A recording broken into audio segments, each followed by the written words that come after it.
was a man who was on the top floor, like 3 floors of a building. When I say top floor, it was a smaller, and it was some sort of a factory. And he was by the open window. It was summertime. The window was open. They were trying to get some air. This would be really before air conditioning was common in that area.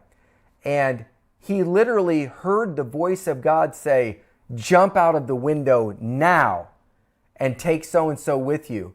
And he looked, and it was a tall window. It was open. He grabbed the person. The Lord told me, he said, "Trust me." And he went and he grabbed the person and he jumped. And while he's in the air, the factory blew up. No. And they ended up landing on something, and they were just barely even scraped.